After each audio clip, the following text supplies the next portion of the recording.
आज हम liquidity trap के बारे में पढ़ेंगे।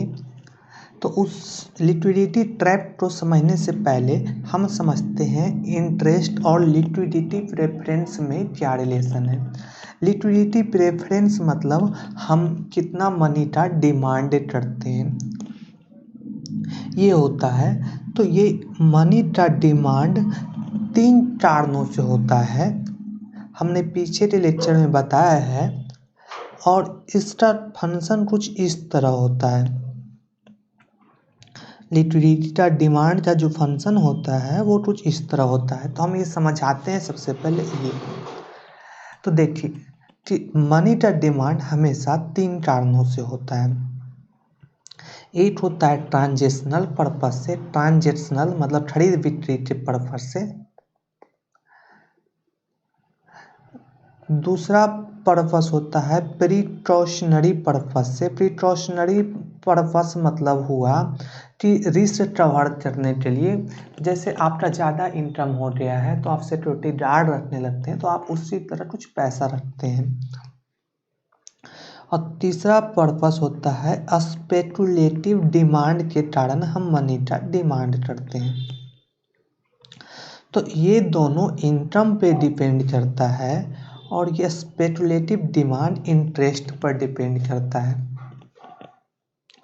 तो ये जैसे जब बॉन्ड का प्राइस बहुत ही हाई हो जाए तो उस समय सब पैसा बचा कर रखते हैं अपना पॉकेट में कि जब बॉन्ड का प्राइस घटेगा तो हम उस समय बॉन्ड जल्दी से ना खरीद लेंगे।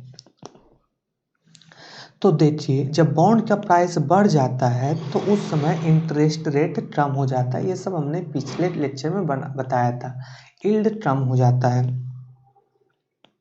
तो देखिए यील्ड जब कम होता है तो स्पेकुलेटिव डिमांड बढ़ जाता है। तो इस कारण से ये -EHI फंक्शन के रूप में लिखा गया है। ट्रांजेक्शनल और प्रिकॉशनरी डिमांड को हम K/22 से दिखाएं कि अगर इनकम बढ़ता है तो K टाइम्स हमारा लिक्विडिटी डिमांड बढ़ेगा। तो नेट लिक्विडिटी का डिमांड कुछ इस तरह बढ़ता है। अब आगे देखिए, लिक्विडिटी ट्रैप तब होता है जब सब लोग ये स्पेकुलेट करने लगे कि बॉन्ड का प्राइस हाईएस्ट है, यील्ड सबसे कम है और वो जरूर गिरेगा। तो जब ऐसा सब सोचने लगे कि बॉन्ड का प्राइस अब गिरने वाला है, रेट ऑफ इंटरेस्ट बढ़ने वाला है, सब के सब ऐसा सोचने लगेंगे, ये समझिए एक स्पेशल केस है। तो उस समय कोई भी बॉन्ड मार्केट में बॉन्ड को खरीदने के लिए नहीं जाएगा। तो कोई भी बॉन्ड मार्केट में बॉन्ड को खरीदने के लिए नहीं जाएगा तो उस समय एच का वैल्यू इन्फिनिटिव हो जाता है। क्या हो जाता है? एच का वैल्यू इन्फिनिटिव। जैसे यहाँ पर एच जो है, जैसे आप सोचिए एच का वैल्यू 1 रहे, 2 रहे, 3 रहे, तो जितना एच का वैल्यू होगा तो उतना ही, जैसे एच का वैल्यू ज़्यादा रहेगा तो ये मतलब ज़्यादा रहने से ये स्लोप फ्लैटर बनते जाएगा। जब इनफाइनाइट रहेगा तो ये एक तरह से एकदम फ्लैट हो जाएगा। तो लिक्विडिटी प्रेफरेंस क्या हो जाएगा? एकदम फ्लैट हो जाएगा। तो वो ये कब ऐसा हो रहा है? जब हम बताएं कि इंटरेस्ट बॉन्ड का प्राइस ज़्यादा हो जाए और इंटरेस्ट कम हो जाए। तो इस तरह से हम बोल सकते हैं कि जैसे जब इंटरेस्ट कम हो जाए और एक समय के बाद इंटरेस्ट इतना कम हो जाए कि यहाँ पर ये क्या हो जाए, एकदम हॉरिजॉन्टल लाइन में मनी डिमांड हो जाए। यहाँ पर मनी डिमांड है या लिक्विडिटी प्रेफरेंस बोल सकते हैं, यहाँ पर इंटरेस्ट रेट है। तो इस समय देख रहे हैं इस पूरी रीजन में एच हमारा इन्फिनिटिव है। तो ये हमेशा उस, जैसे जब भी बॉन्ड का प्राइस हमेशा हाईएस्ट हो जाएगा, यील्ड हमेशा कम हो जाए, यील्ड मतलब उस बॉन्ड की प्राइस पर कितना परसेंट हमें 1 साल में मिलेगा, ये समझ सकते हैं। रेट ऑफ ROR बोलते हैं, रेट ऑफ रिटर्न बोलते हैं यील्ड को। अब यहाँ पर देखिए एच का वैल्यू इन्फिनिटिव हो गया है, इंटरेस्ट बढ़ने मतलब एस डब्ल्यू इन्फिनिटी हो गया है और ये हॉरिजॉन्टल लाइन हो गया है डिमांड कर्व। अब आगे देखिए, जब एलम कर्व हम बनाते हैं तो इस तरह से बनाते हैं। ये देखिए यहाँ पर इंटरेस्ट रहता है, यहाँ पर हम आउटपुट लेते हैं। तो मानिए हम इस पॉइंट पर सबसे पहले हैं। अब सोचिए किसी तरह से डिमांड हमारा बढ़ गया, मतलब किसी तरह से हमारा इनकम बढ़ जाता है। जूम डेट इनकम किसी तरह से हमारा बढ़ गया। तो होता ये था कि जब इनकम बढ़ता है तो ट्रांजेक्शनल डिमांड ऑफ मनी बढ़ जाता है। यहाँ पर देखिए ट्रांजेक्शनल डिमांड ऑफ मनी बढ़ जाएगा, KY का वैल्यू आ जाएगा कुछ, और मनी सप्लाई उतना ही है। मानो सेंट्रल बैंक फिर से अमाउंट ऑफ मनी सप्लाई करे। यहाँ पर देख सकते हैं डिमांड जब बढ़ जाएगा मनी सप्लाई की अपेक्षा, तो लोग बॉन्ड मार्केट में जाते थे और बॉन्ड को वो सेल करते थे। बॉन्ड को वो क्या करते थे, सेल करते थे।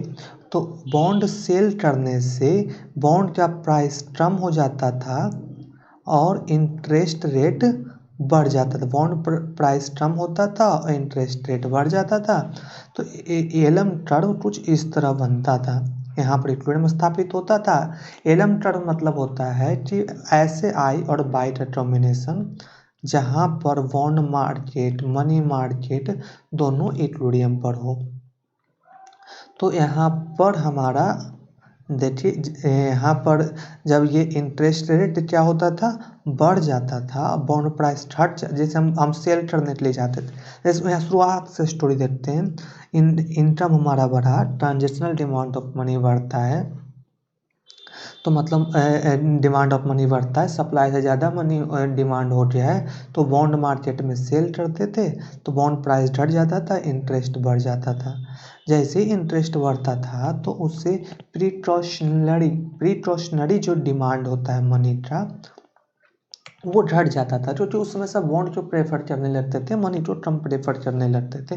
तो यहाँ पर देखिए, यहाँ पर मनी मार्केट क्या जाता था, इक्विलिब्रियम पर। तो जब मनी मार्केट इक्विलिब्रियम पर आ गया है और आई बाई का कॉम्बिनेशन जो होता है उसे हम एलम कर्व कहते थे। लेकिन अभी हमने बताया कि ये एक ऐसा सिचुएशन आ गया है जहाँ पर सब बोल रहे हैं कि प्राइस बॉन्ड का गिरेगा। सब बोल रहे हैं बॉन्ड का इतना प्राइस है, सब बोल रहे हैं कि बॉन्ड का प्राइस गिरेगा।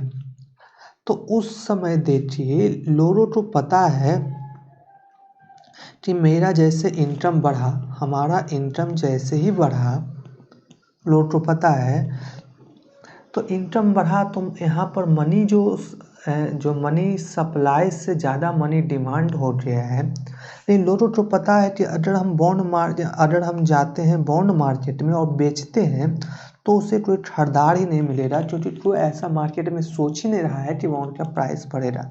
सब सोच रहे हैं बॉन्ड का प्राइस घटेगा, तो सब बेचने के लिए तैयार है, कोई खरीदने के लिए तैयार नहीं है। तो लास्ट में थक हार कर वो पर्सन को जो प्रीकॉशनरी के लिए प्राइस प्रीकॉशनरी डिमांड, मतलब मनी के प्रीकॉशनरी के रूप में जो मनी का जो वो भंडार अपने ऊपर बनाए हुए था,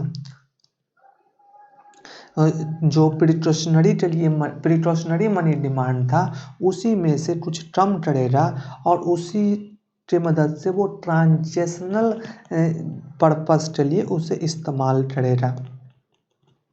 तो देख सकते हैं कि जैसे यहाँ पर प्रीकॉशनरी से कम हुआ मनी डिमांड और हम इसका यूज़ कर रहे हैं ट्रांजेक्शनल पर्पस से, तो नेट मिलाकर यहाँ पर क्या हो रहा है, जैसे यहाँ पर हम बता रहे थे ट्रांजेक्शनल के लिए बढ़ जाने से मनी सप्लाई क्या हो रहा था, मतलब मनी सप्लाई से ज़्यादा मनी डिमांड हो रहा था।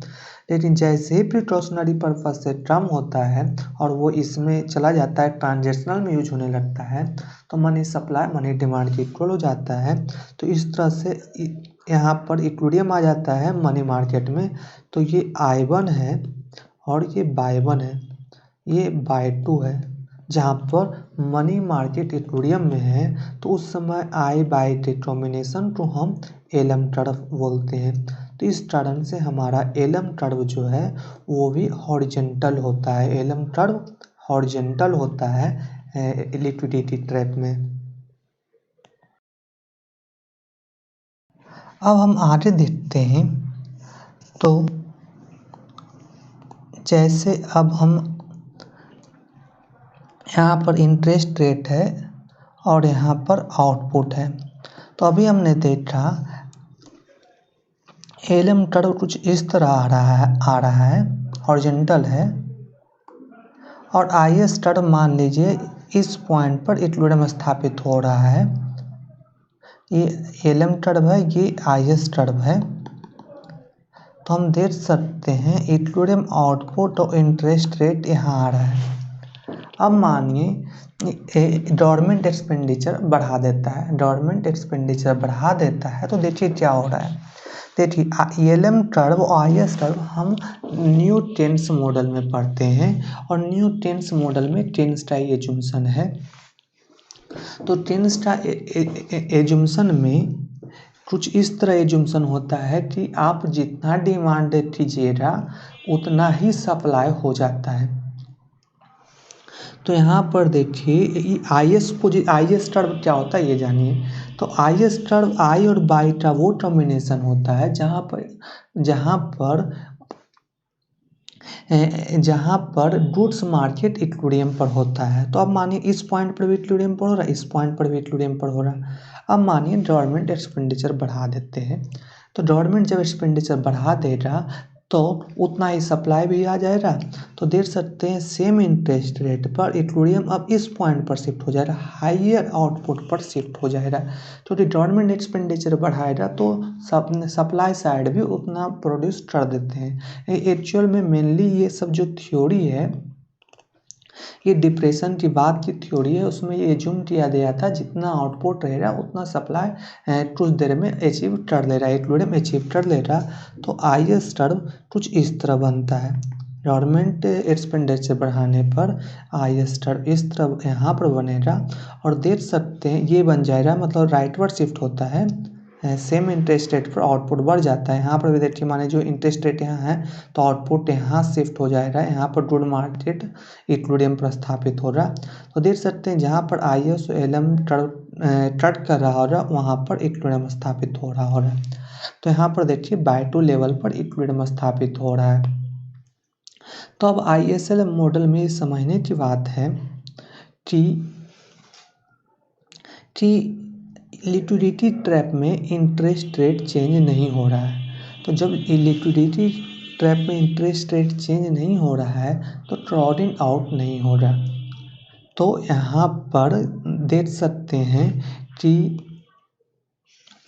फिस्कल पॉलिसी लिक्विडिटी ट्रैप में वर्क करता है और इससे क्राउडिंग आउट में नहीं होता है, इससे हम सीख सकते हैं।